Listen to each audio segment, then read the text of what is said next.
Okay, well, first, thanks very much for coming. I hope you enjoy the session. We've got a couple of experts in the room, Holly and Natalie, so they'll be talking to the panel session. So we're going to do a wee presentation first, just to set the context, and then we'll get into the question and answers, which is the main thing we're here for. So huge thanks to Pete for inviting us and running the session. So we'll get started. This is the three of us. There's Natalie, do you want to put your hand up? And there's Holly. Okay, there's me. Okay. So neurodiversity in a complex world, that's kind of what we're talking about. Disclaimer, these are my personal opinions. So the key challenge, if we look at ISC squared from last year, there's a 4 million shortage of cybersecurity professionals. So the reality is when we recruit, we kind of try and recruit like us, and we recruit in a way that when we could really think about to recruit in a better way. So that's the challenge we're all facing into. So how can we address that challenge? Well, first up, we need to take a step back. We're living in a VUCA world. What does anyone know what VUCA means? Put your hand up. Okay, it stands for volatility, uncertainty, complexity, and ambiguity. That's the world we face into. So we're hyper connected. You know, we've got high social connection going on.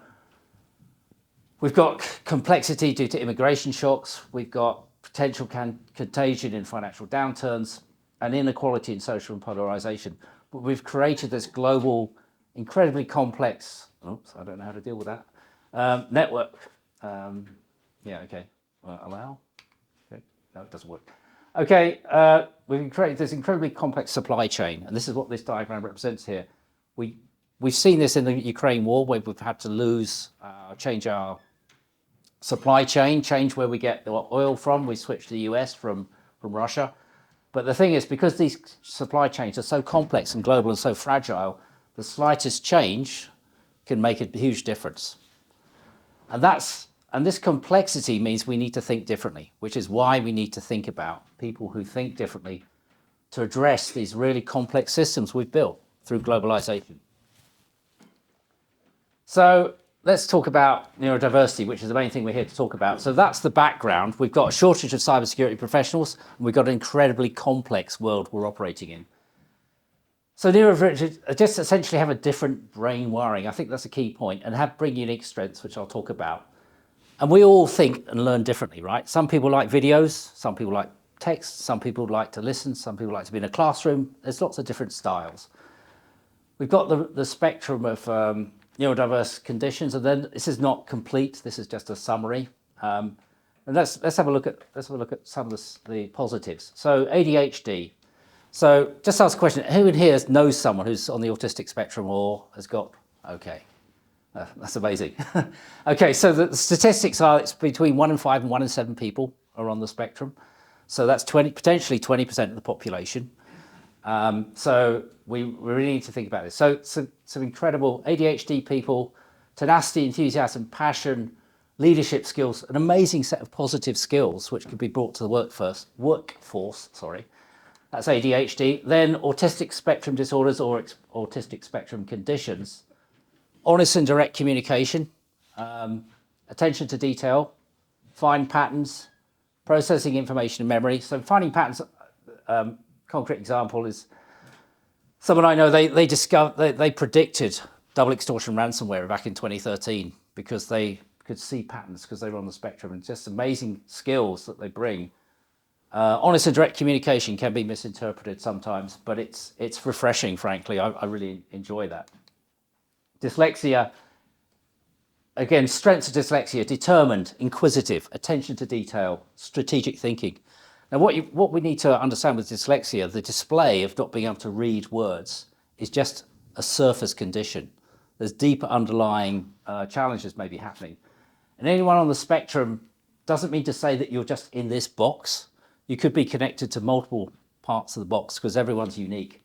And that's a really important thing to think about.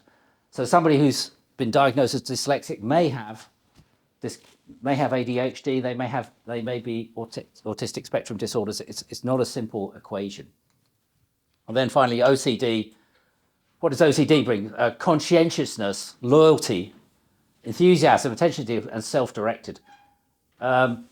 again, sometimes see as it's a different brain wiring, but it brings a huge amount of strength. So the world's designed for neurotypical people. So we design our recruitment processes for neurotypical people. Everything's designed for the norm, which is fine, but we need to be thinking a bit more laterally, given the challenges we're facing into. And a bit of research back in the day, yeah, a lot of people who are on the spectrum are heading towards hacking techniques potentially. We did see this with one of the lapsus people who was clearly on the spectrum and was exposed because they didn't understand what they were doing, frankly. They didn't have the social communication skills. And this is the ground truth for people on the autistic spectrum. Unfortunately, if we look down here at the bottom right, there's all sorts of disabilities here, but on the bottom right, we have autism and mental illnesses. And 20% of the population, according to UK statistic, are unemployed. So it shows we're not adapting our recruitment processes appropriately to deal with this challenge. This is an obligatory Sun Tzu quote. The key point is it's about knowing yourself. That's the real message you want to get. Forget about the rest of it, because we're not fighting a war right now. So know yourself. How can you do that? Well, there's the Aspie quiz, which was created by these two people, Natalie Engelbrecht and Eva Silvertant. Highly encourage you, if you're concerned, if you think you might be different, there's nothing wrong with being different, worth evaluating it. And there may be other resources that my experts will be able to refer to. But the key point is knowing yourself and really actually understanding. And actually, it's not just, don't rely on psychological introspection, which we know is flawed, but actually maybe get someone else to also look at the quiz with you after you've done it, if you've had a look at it. And that's the pause point. So we're going to go to questions. I think I'm bang on time, actually. So perfect. Yeah. So I'd invite my two experts to come and up the seat, and we've got Slido. Oh, I don't know. It's a Slido. Where's the Slido? Ah, yeah, it's a Slido. So you can scan the Slido code and ask a question. And I'll just get logged in 2 seconds while I get I'll just remember the password. Yep. Okay. So which question shall we choose? Let's just start with this one. I'll ask Holly and Natalie for this. I don't know if it's come to the top.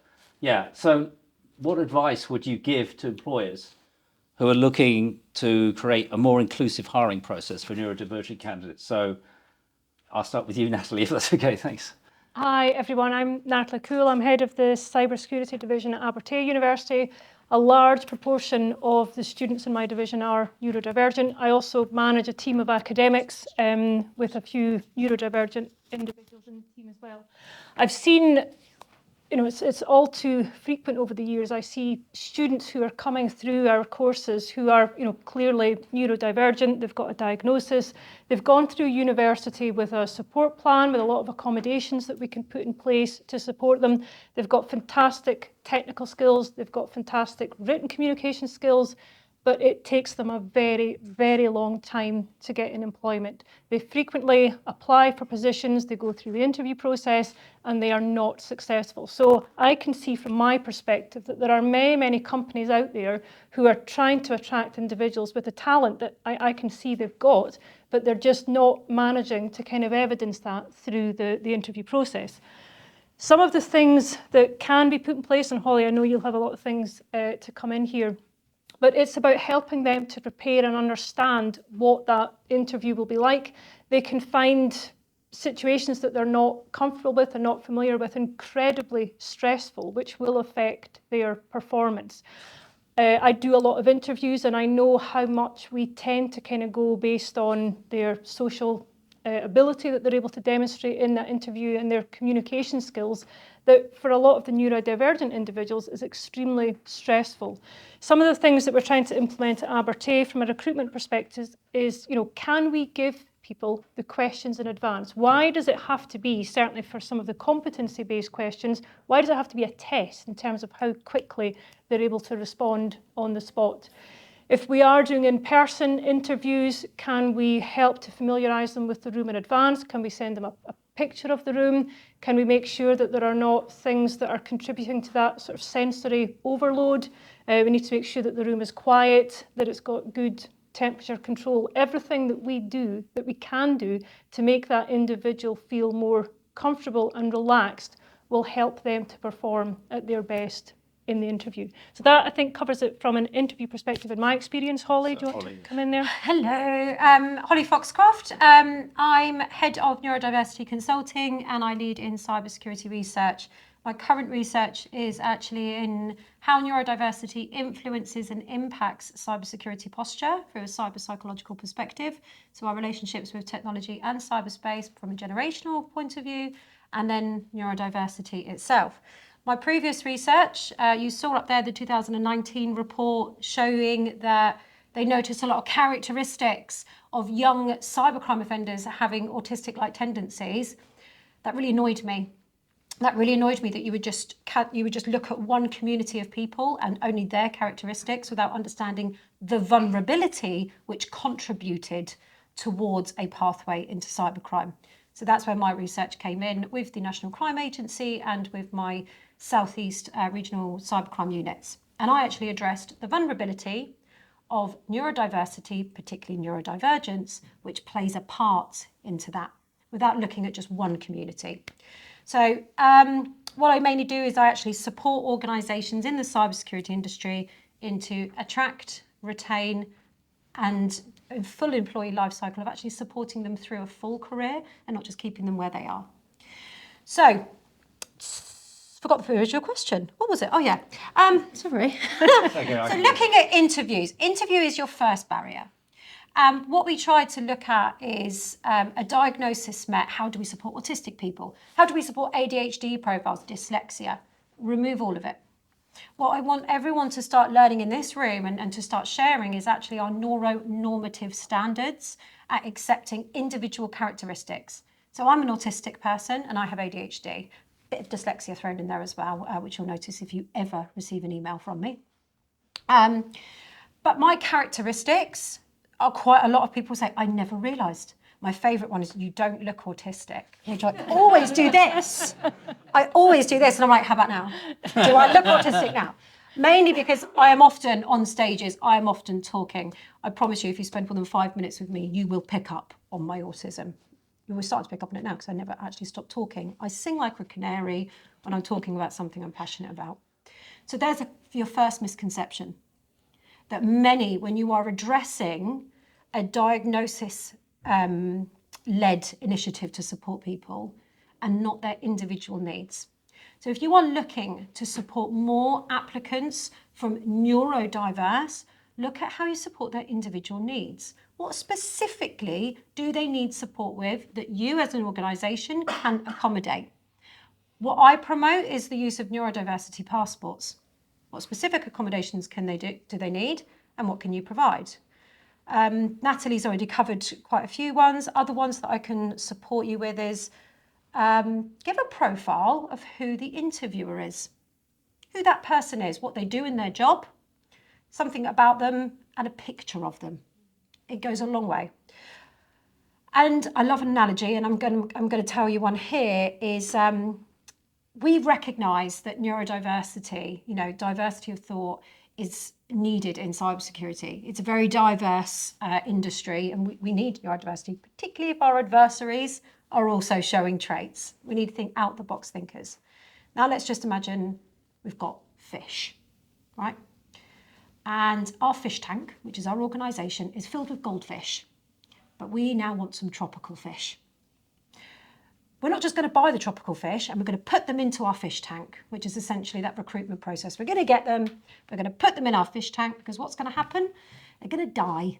They're going to die quite quickly because we haven't done what support they need, what food, what temperature. I'm not very good at fish husbandry, so I'm not entirely sure. I'm not really happy with the analogy, but But it's hopefully it's showing you that it's not just that first point engagement.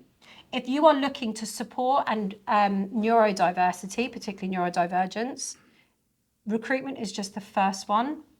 And often neurodivergent individuals don't actually find that the hard bit. Actually, if you're ADHD, that's the fun bit. getting over the hurdle, that dopamine of, yes, I got the job. And then 3 months down the line, no one knows how to manage you. You don't know how to manage yourself. You're not getting support. And you're going to find yourself either going through a very painful termination, or you're going to make yourself look bad. And it's not good for your mental health. So longevity, to be neuro-inclusive. What is the question? It's Create neuro-inclusive hiring. Oh, it is all about Yes, hiring. yes. So actually by then showing what you do after, during that hiring process, is giving validation to the people you are supporting, that it's not just support there. They're not just getting supported at this one. It's actually supporting after. That's also going to make them want to work for you. Because people are becoming choosy as well. And neurodivergent individuals are recognizing the support they also need. I have noticed that a lot of individuals aren't going to choose to work for organisations. They're actually working for themselves. So we're going to start to see a shortfall in employers actually being able to reach these individuals because they aren't being supported. So looking wider, this also needs to be included in your hiring practice. Sorry. That's okay. Can I just add as well, I think it's also really important that we're mindful of the language that we use in job adverts, because typically neurodivergent individuals will interpret them very literally. And we know from a gender diversity perspective that men might see, okay, it's asking for 5 skills, I've got 3 of them, I'm going to apply, whereas women are more likely to go, I don't tick all the boxes, so I'm not going to apply. But that also typically applies to neurodivergent individuals as well. So we really need to make sure that how those adverts are phrased is kind of open and welcoming, and it's something that, I think that if we're able to implement a lot of these kind of practices and good guidance from here, will benefit everyone. Yeah, and that's getting those interview scripts, adverts independently reviewed in a neutral way to make sure they are completely gender neutral to a start, and then secondly doesn't have that shopping list, frankly, because you're never going to find the unicorn, right? So why create a spec for a unicorn which isn't there? A great example is good communicator. I've seen that. I think we all put it into basically bulk out job interviews, I think. Good communicator can be interpreted so many different ways, but also how do you define that? Do you need them to verbalise, or do you need them to be able to present presentations in written format? How do you want them to communicate and make that specific? But also, what adaptations can you make as an organisation to support someone who isn't a good communicator, but is 120% everything else that you've asked for? Another quick win, when writing your job adverts, if you're using bullet points, make it clear that they don't have to have everything within the bullet point list. And also, there's no hierarchy. If there is a hierarchy, again, make it known. And for your bullet points, use a numbered system because it helps people keep track of where they are. But again, make it clear that that is not in a preferenced, you must have this, then this, then this. Using those phrases will really help you in supporting more inclusion during that job writing process. Okay, I'm going to be very quick to add my 2.5 pence worth. I think the key point is when you're doing the interview itself, also make it clear what support's available. Actually listen to what the candidate needs. How do they like to be spoken to? How do they like to work? So really try and understand their needs right from day one. Don't just wait until they've joined the company, as Holly points out. Actually look at that, but also don't go for the standard template. Review your templated interview, because most interviews are a set of questions. Actually, they're just not going to work. And as you point out, Natalie, if you haven't seen them before, it's kind of a bit of a surprise attack. So yeah, really review that. So I think we've actually got a question for the audience. So I did have it here somewhere. Where is it? Brian. So Brian, thanks. So Brian's question is, I think the problem that reaches into employment starts much earlier in Scotland, certainly in primary and high schools where kids are labelled as poorly behaved. If you'd like to comment, I'll go to Natalie on that one. Yeah, I think I certainly agree with that. I mean, we see it a lot with the students that we then get. And I know that these are the lucky students that have managed to get through, any hurdles and barriers that they might experience earlier on in their education system. Sorry, it was my question. Yeah. It's limited kind of character skills. And my son was eventually, he's now 14, was eventually diagnosed autistic and ADHD in primary 6. But it had originally been looked at in primary 1. So primary 1 to 6 was your son's horrible, he's badly behaved, no discipline, you're not disciplined when at home, all this kind of stuff. And we went through the CAMS loops for diagnosis, P1 to P2. They say, we can see he's a very self-directed little boy, would you like some parenting lessons? They say he's too young to diagnose because he's 4.5 to 5.5 at that period. So we went through all that kind of trauma of primary school and teachers not being able to cope, and ultimately him not being supported. So instead of autistic and ADHD, all the other labels, problem child, badly behaved, he's hyperactive, he's all these kind of different things. So for us, just getting diagnosed first of all and getting any form of supports, because it unlocks schooling as well for supports in schools, which then turned into a nightmare journey over COVID into high school, where it was put mainstream high school after mainstream primary school. There was no real support given in the high school, and we ended up in a behavioural school with a whole bunch of kids with all sorts of other labels, just a whole bunch of bullies in one place. Autistic kid, it's a disaster. We ended up having to take the council to tribunal to get him into our autism base at another mainstream high school, where he's doing a lot better now with access to mainstream classes from there because he has the right supports in place. So that's what I mean. So I worry about all these other kids that are not getting the CAMS waiting lists are a year, 2 years, depending on where you are. Who are not 7 years in diagnosed. England. 7 years. Exactly. So that's why when it gets to recruitment, these kids then miss university because they've not got the qualifications to get into university. So you draw the problem back to its root. It's a lack of funding. Certainly in Scotland, I know it's probably been the rest of the UK as well, right? There's not enough funding for diagnosis, for support in schools to accommodate what these kids need in school, never mind then university into recruitment. We talk about that 4 million resource gap. I know from the strengths of my own son, instantly gets tech, attention to detail, absolute perfectionist, own worst critic, and life and soul of the party, contrary to some autistic kind of stereotypes, he's very sociable, right? I think like yourself, right? He can present to an audience, all that good stuff. But it's taken a long fight over several years to get him into a place where he might actually get some qualifications and get to the world of employment. So I don't know how we fix the problem, but I'm just saying it goes even further back, right? So. I do. Okay, so I actually wrote an article on this. It's on my LinkedIn, and it's called What's a Label or something like that. And I would like to take you back through a history tour over labelling and criminogenic and identifying deviancy. So society has basically placed on us how we need to act to be a good citizen and to be socially accepted. And this has been formed over thousands of years.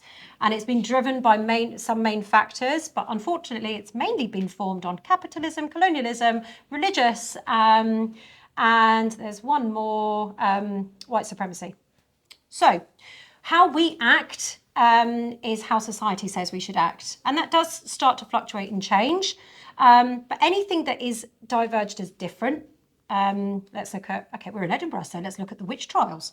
If women started to act differently, leaning into our roots of socially wanting to help people. And what's that? Well, let's grind up some herbs. Well, no, sorry, that's witchcraft. And what we're going to do, we're going to burn you.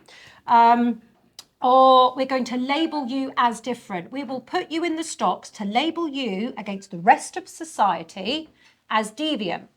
Now let's view how that has affected the education industry. If you do not learn in the specific way in which you are supposed to learn, which is to sit down and listen, because we only had one book at the beginning, and then, as print resources came up, we have more books. But if you did not learn that way, you were identified as different. You were made to wear a D cone hat and stand in a stress position in the corner. And it is that labelling that makes you different from society. Now let's look at a clothes label. A clothes label is a specific set of instructions that's going to get the best out of that garment. And that's the same as an individual. A specific set of instructions that means you're going to get the best out of that person. And how do we start to address this is by not stop looking, but move the conversation from neurodiversity to neuronormativity, which is accepting and supporting differences. It's a long fight, like any diversity initiative. It's a long one, but it's accepting that there are differences and supporting that we need to make allowances that people do things differently. And we need to socially accept that and not medically pathologise, which unfortunately has happened a lot of the time, up until, I mean, we're even behind on the medicinal side. Up until 1993, the autism assessment was only based on boys. So females weren't really diagnosed. Usually, actually, we had borderline personality disorder or bipolar. And up until the year 2000, you couldn't get diagnosed with ADHD if you were an adult, because it only affected children, apparently. So we are behind medicinally, but this is a social disability, and we are disabled because of the barriers that society places before us. So this is a social problem. And we need to start deconstructing on neuronormative standards, and it's small bit what you can do in a place that you are.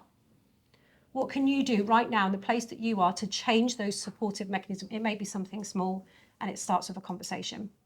Perfect. Yeah. So what I've just moved that question on, but I think that's a really good point about female diagnosis being, because the society classifies females in a certain way. There's been a lot of late diagnosis for females.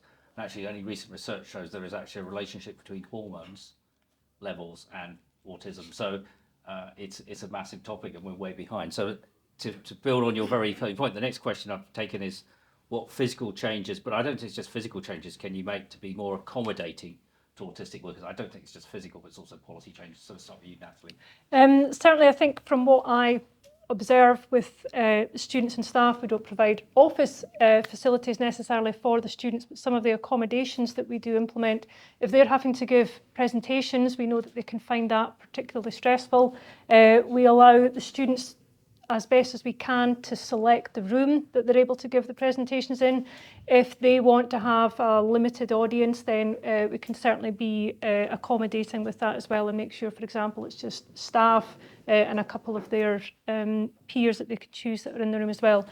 From a staff perspective, again, as I mentioned with the interview, I think temperature control, we need to be kind of mindful of what those sensory triggers might be. Temperature, noise, there might be people, I know I've got colleagues who actually prefer to work with a lot of noise around them. They find it much easier to focus when it's noisy. I've got others who really need it to be quiet. I know that may not be possible in all office environments, but can we then support them with getting noise cancelling headphones? There are some who need to make sure that they don't have kind of people approaching them suddenly from behind. So where their desks are positioned as well, we also need to be really accommodating with that. Holly, have you got thoughts? Yeah, I would say we need to install more trust and in what a person says that they're struggling with, and accepting of that.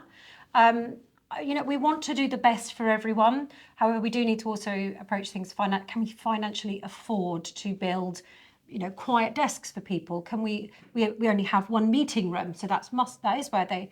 So look at how you can make those reasonable adjustments, but also available to everyone, and not just the autistic person to constantly have to ask for accommodations, because trust me, that's a barrier. So making it available to everyone, and I'd actually like to just widen that up to neurodiverse. How do you make it to neurodiverse? Because we're all neurodiverse. Oh, okay. What did he say? 5 minutes. Okay, thank you. Sorry, I'm not. Can you time me, please, James? Yeah. Thank you. So we're all neurodiverse. I'm neurodivergent. Now, at different points in your life, you will all be neurodivergent, all of you. So let's look at the females. You will be neurodivergent when we are menstruating and when we are menopausal. We will get brain fog. We will react differently. Our risk assessment is different, and we have heightened anxiety, meaning that we are divergent to neurotypical standards of today's societal expectations. Another one is grief. In the DSM-5, which is the diagnostic manual, if you grieve for longer than 6 weeks, you are then diagnosed with chronic grief syndrome and given medication in terms of SSRI uptakes, because you're not allowed to grieve for longer than 6 weeks. So it's recognising neurodiversity will affect everyone, and that's why it comes to expect how do we destroy the social norms of characteristics and behaviours and support individuals when they're struggling at any one period, and not just focusing particularly on one area, although there is a lot of us who do need more support, granted.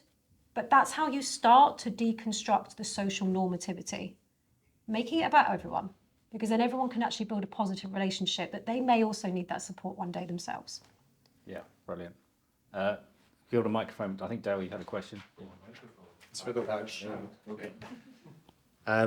It was just a question around, I mean, should we be celebrating those individual differences? And you talked about some of the positive attributes of the individual differences. Should people be, I don't want to say disclosed, because that's almost homogenizing it as some sort of disability, but be upfront about their neurodiversity or neurodivergence and what benefits that can bring, rather than wait until they're in the workplace and then look for support? Yeah, I think they're self-evident, frankly. It's my experience. I can really spot people who've got skills beyond the norm. Be careful, because you have employment laws protecting that. Yeah.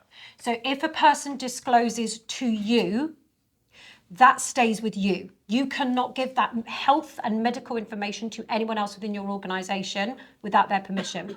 If a person discloses to the organisation that they are neurodivergent, then they are protected by employment laws under the Employment Act.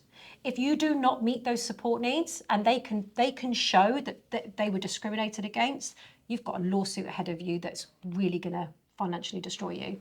So if they do disclose and you're promoting disclosure, why do you want to know? What are you going to do with it? Why do you want to know if you physically can't support that person? And if you haven't put in the back work of what can we do? How do we support them? How are we going to make them give some information about themselves and actually support it? So yes, promote positive disclosure, but make sure that you are actually going to do the work to support that disclosure as well. And promote, if a person does disclose, it stays with them. And come up with a policy, a neurodiversity policy in your workplace that sits outside of disability and outside of diversity and inclusion, that's specific to support both the organisation, the leaders and mentors, and the individual themselves. And I think, sorry. I think that's fine, but not everyone would want to work for a large organisation where you'd have those structures in place. So what I was taking from this is it's more of a kind of joint journey, and whether that journey should start at the selection and onboarding stage rather than wait until you're within that fish tank within the organisation. Yeah, that's what I said about the interviews is right. Understanding the individual at the beginning, not after it's happened. Sorry, Natalie, you were going to say something. No, I think there's things that employers can do in terms of advertising themselves as being neurodivergent friendly, which then people will see that it's somewhere that they can be comfortable and they can be themselves. And I think it's all about just recognising that individuality and being able to recognise that we need diverse teams across so many different spectrums and genders, etc., to really have successful teams. That's what we need. And I think if companies can demonstrate that that's the values that they believe and that they have frameworks in place to support that, then that's a long way to go. Yeah, it's beyond belief. It's actually implementing it, actually delivering it. I think that's the key point. You can have a policy, but if you don't deliver it, it's just vaporware, right? So let's be honest about it, because at the end of the day, you will create a problem if you're not supporting the individual. So I think that's the most important thing. And that comes back to the why do you want to know and what are you going to do with it? Like, if you are you're encouraging divergent applications, you're expecting that person to give that health data about themselves, whereas if you're just making it neuro-inclusive, that person doesn't even need to say. That person doesn't need to say. If you're giving everyone that equal opportunity on communication preferences, you're giving them all of the adequate information, but also showing what other information you can give them, and they just have to say, yes, that's what I need. And that's where a neurodiversity passport in recruitment and the workplace really supports and aids communication in that way. Fantastic. Well, I'd just like to say thanks for everybody for attending, and just give a round of applause for Hannah.